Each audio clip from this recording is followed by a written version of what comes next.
Hi, ito ang aking part 2 sa aking sorpresa sa aking anak. Nandito na ako sa Cubao. At ang bilis, andyan na ako kagad. Malapit na ako sa Batangas. At ito na ako sa Batangas. Oh, dahil stress kasi kakabusan ng ticket. Ang haba ng tao. Ang dami nagbabakasyon. Grabe. Buti na lang nakagawa ng paraan at nakasakay pa rin ako. At ito, nasa taas na kami ng barko. Diyos ko, buti na lang. Buti na lang, last 2 minutes, nakasakay ako. At ito na, papunta na, palis na. Oo, palis na nga pala. Oo, palis na ang barko. At ayan na. Kasama ko pala ang aking Kuya Ede dyan. Shoutout Kuya Ede. Na-stress talaga ako sa pag-uwi natin. Kasama ko siya sa aking pag-surprise. At ayan na mga tao. Grabe. Kala ko daw makakasakay. At ayan. Patulog-tulog. Hindi ako makidlip. At eto na po ako sa aking hotel. Ay, hindi pala akin yan. Nag-book ako ng hotel para hindi ako mabisto. O, diba? Ang galing. At ayan, palabas na ako at tinawagan na ako ng aking Kuya Ede. Nasa labas na daw sila. Susunduin na nga ako. Papuntang Look. At ayan na, diretso ako. Papaunod ko ang aking buhok kasi na-stress siya. Grabe. Bonggang-bongga na-stress ang buhok ko. That aking pina-stress. At ayan na, nandito na kami sa pila. Yung aking nanay, dilaw na dilaw ang kanyang dress. Yung yellow At ayan na. Ako'y malayo, nakatanaw lang sa aking anak.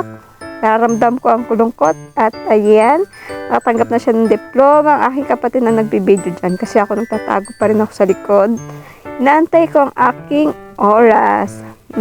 Nakikita ko malungkot ang aking anak. Pero, kaya yan. Para sa sorpresa, di ba? At ayan na siya. At ito na, ayan na ako sa likod. At masyasyak yata sila dito. Diyos ko, kabado ako dyan. O, diba? Ang aking kapatid, nagdrama-drama, tilingon. At napalingon. Oh, grabe, ang gulak talaga niya. Pati nanay ko dyan, nagulat din. At tatakbo pang aking nanay dyan. Kala niya, hindi ko siya makikita iiyak. Sabi ko, bumalik ka dito, dalawa tayong aakyat. O, diba? Napakaliit kong tingnan. O, actually, mali talaga ako, diba? Ang tangkad na ng anak ko. Iyak siya dyan Iyak siya dyan. Hindi niya lang pinalita. Binalik niya yata luha niya dyan Kaya natawa na lang din ako. O, diba? Na-surprise talaga siya. Ang dami na antig ang puso. Kaya thank you sa lahat na antig ang puso. No, diba? Tangkad ang anak ko. Mas matangkad na sa akin. Ang nanay ko ang bilis. Sabi ko balik. O, diba? Nakabalik na kagad siya. Diba? Dalawa kami akit dyan. Di pwedeng di akit ng nanay ko. At ayan na. At ito yung pag-akyat namin sa stage. Siya na pinasabit ko ng medal. Nararapat lang kasi siya ang naghirap naman sa anak ko sa pagpapalaki. Support lang naman ako, pinansyal. O, diba? Kaya love na nanay ko, tatay ko At ito, kakain daw kami dito. Diba? Kain-kain yan. Kasama ko yung aking mga kapatid at aking pamangkin. Picture daw pero video. O, diba? Ang dami namin kakulitan. Palabok ang aking order. Oh, di ba sa ng aming sky? Sulit na sulit. Pero sabi niya hindi daw masarap. Baliw na bata to ang aking Uncle Noel at ang aking anak. Suot niya pa rin ng manigit. Oh, di ba? Sabi ko kamay na hirap na hirap. Itong aking kapatid na isa, hindi mapakali kung anong gustong gawin. Picture daw muna. Oh, at ito ang aking pangalawang surprise. Kasi idol na idol niya daw si Ayu. Akala niya hindi kami nakabili ng ticket. Ito ang reaction niya. Oh, di ba?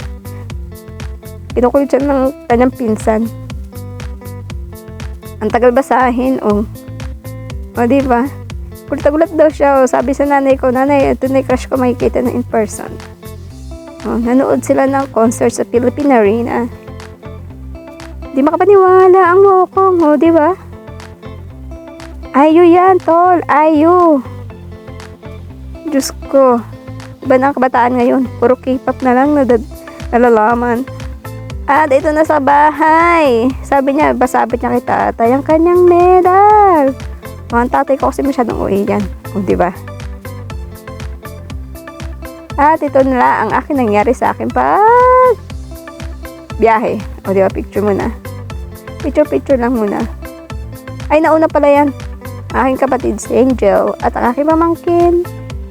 Sila ang aking partner on crime. O, shout out kay Kuya Ede. We love you, Mom! Yes! For the open arms to fall into. For the when you don't know what to do. For the phone call saying don't forget I'm always in your corner. For the heart that makes a house a home. For the knowing that you're not alone. For the darling don't you dare give up even when you wanna. Yeah, that's why God made mamas.